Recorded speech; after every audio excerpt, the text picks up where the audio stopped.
employer's contribution and a matching employee contribution. Isn't there also a 1.7% Medicare contribution that's mandated if we go into that program? Separate program. Pardon? Okay, so that's why it's not. Interesting. Okay. Thank you. I didn't know that.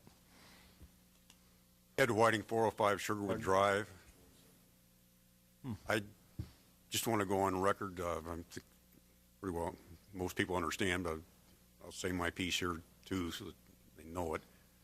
I do not believe the town can, in good faith, enter into a defined benefit plan because the risks are far too high. Being underfunded has been discussed at length. So I support Rick and Ron and their statements on that issue. The other issue that I have, and I agree with the Social Security being the baseline retirement plan. It's the one that's going to be changed, but it's the one that's most likely to be stable, most stable in the future, one way or another. And the other issue is this fixing the problem that was created years ago. I have a problem with that, fixing that, because employees came to work knowing what their total compensation was, and if the retirement compensation or portion of the compensation was low, then they're counting on the cash portion being higher than normal, or that's the way they felt. That's what they signed up for. And I have sympathy for people having that problem. When you had a ability to contribute and didn't, I don't have any sympathy. Thank you. Mayor, I do have a couple of employees and another citizen that would like to speak. The first one's Bud McKelvey. Bud, you're on. Huh? Oh. We'll see what goes.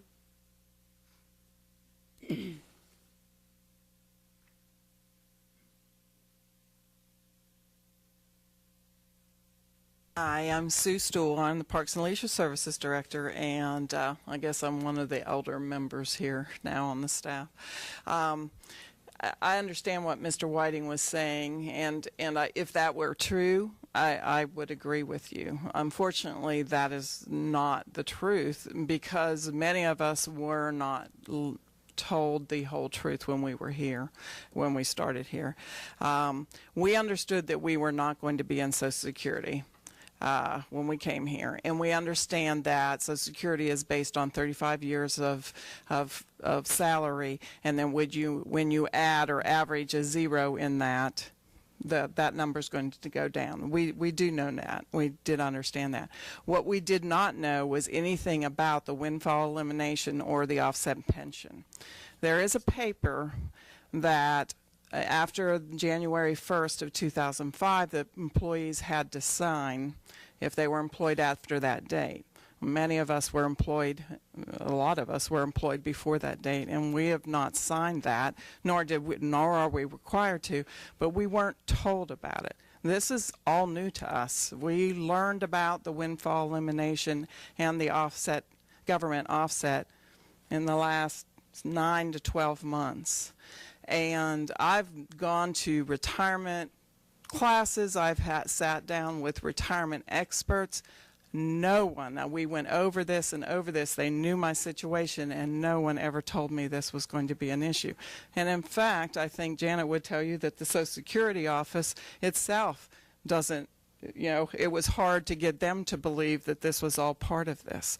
So it is unfortunate, but part of the problem is that we didn't have all the information when we first came. There were many employees who actually asked, will this affect my Social Security? And they were told no. So that's part of the difficulty, is that we're finding out something new, and it's sort of shaking us a little bit. Thank you.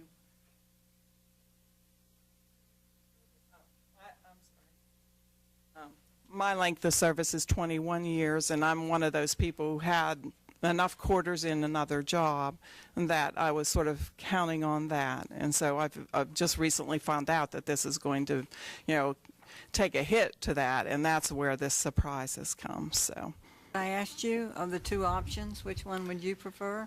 well, for me personally, the defined benefit would be better. And for what I understand, for the majority of the staff, the defined benefit would be better.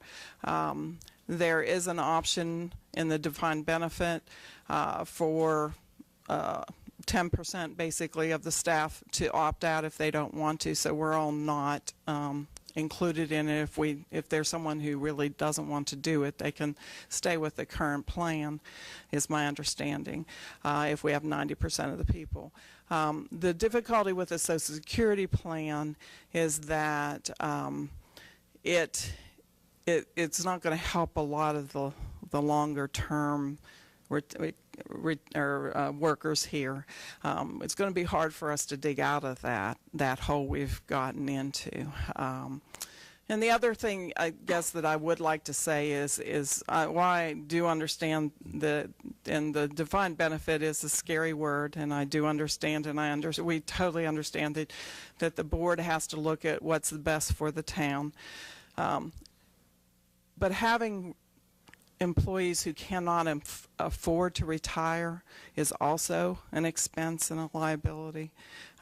As we age, many of our jobs are physical.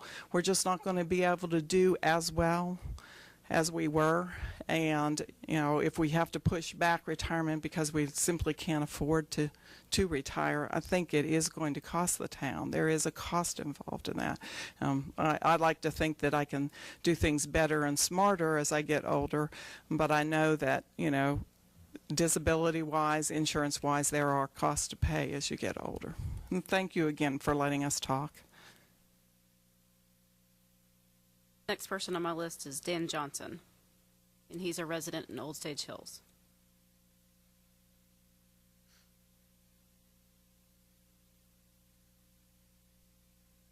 Evening. I too am a resident, and I know nothing about retirement plans or any of that stuff that the other gentlemen have spoke about. So that's not what I'm going to talk about. I live at 12637 Pony Express Drive in the town of Farragut. I am pleased to live here. I like what the town provides. I like the services the town provides. I have dealt with the staff on a professional and a resident basis. I think, from my standpoint, what the board is having to deal with is not only fiscal responsibility, but the question of, do they want to, and this is a decision for you all, do you and do the residents of the town want an experienced staff, the qualified staff that is aware of what's happened in the past and the problems we've dealt with in the past and how we've come up with solutions? A professional and courteous staff. I don't know which is better as far as the retirement plan goes, but I can see the potential of pushing members that we have that have abilities away and getting people in here with possibly a quicker turnover. If that's something that the board and the residents feel is appropriate, then that's the direction I'm sure it will go in. But I think that the board will hopefully consider the needs of the employees as well as the fiscal responsibility of the town. It's not all about the numbers. It is about the people.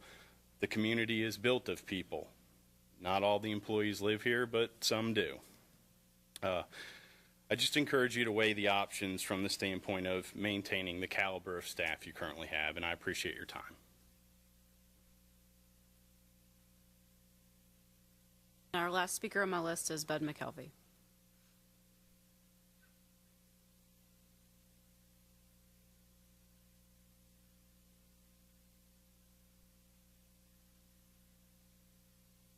Good evening. I'm going to speak, I'm going to speak for myself, and I'm also going to speak for the Public Works Department and quite a few of the staff members.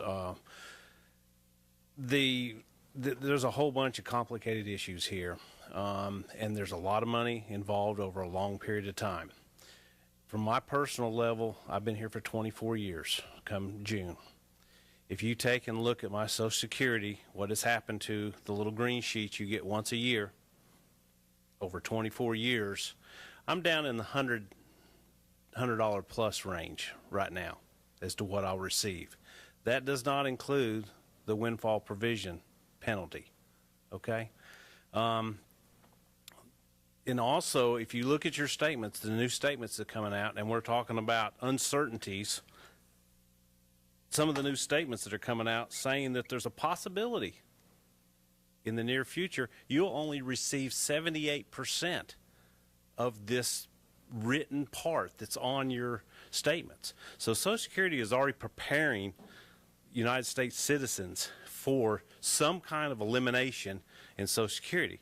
They're going to up the age when we can retire. They're going to lower our benefits, and eventually, I'll go with the mayor on his bet. I'd be right along with him. I'd bet anybody of the uncertainties.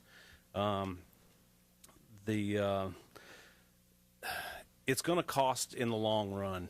If we continue to keep employees, and I'm going to speak strictly for the Public Works Department right now, and I'm not saying we do all the work, but as far as the physically body demanding work that has to be done, carrying a weed eater for 8 hours a day, 40 hours a week, digging ditches, in and out of elevations, on slopes, carrying things, doing things. When we get to be 60 to 70 years old, we're not going to be able to do it, okay? The problem with that is they were talking about costs going up, okay? You can either pay it in a retirement thing that a person can retire, or you can pay it in workman's comp or in insurance premiums for the town, because we're not going to be able to do it. I don't have jobs, we're not big enough, and I don't think we ever will be, where a guy who gets 60 years old, I can put him in a parts room where he can check out things to people every day, or put him in an office where he can do some paperwork until it's time to retire. I try and make the best dollar out of every employee that I've got. Sometimes I work them a little bit too hard, they say, but we're trying. There's just a lot of things involved with this that, like they say, is a complicated issue. But you're asking employees, if you go with Social Security, to take a 10% hit, okay? And they've realized that, and it's going to be hard on a lot of employees. You talk about a defined benefit plan, they're going to be guaranteed something. And I know that they're saying across the United States about defined benefit plans, but if you look at the ones that have not changed anything in their defined benefit plans, they're in pretty good shape. It's the ones that keep changing things, and that's where the board would have to be responsible to try and keep it at a rate that, but we all want to retire. We all want to retire with something. Some of my guys, we've talked to them, they have not, been physically responsible like they should have been. And some of them are in some really bad trouble. I'm not asking you to fix all of their problems. I'm just asking y'all to give them an opportunity when it is time for them to retire, or they have a chance to get out the door, that they can go do that. Of the two options, which one would you want to choose? I would prefer the DB plan. Social Security for myself, like I said, I haven't paid in Social Security for 24 years. I had my time in before I came here in Social Security, that I had my 40-plus quarters that was required, which would let me. But I'm telling you, what I was making in 1987 and what I was paying in, those are the numbers they're going to look at. For me to ever I could work and pay Social Security for the next 20 years. It's not going to help me like it needs to help me. So, and like David came to us and asked, if just to go into this study, if all of our employees would contribute 6% of their salary, and we had 100% agreement at Public Works, and that was towards a defined benefit.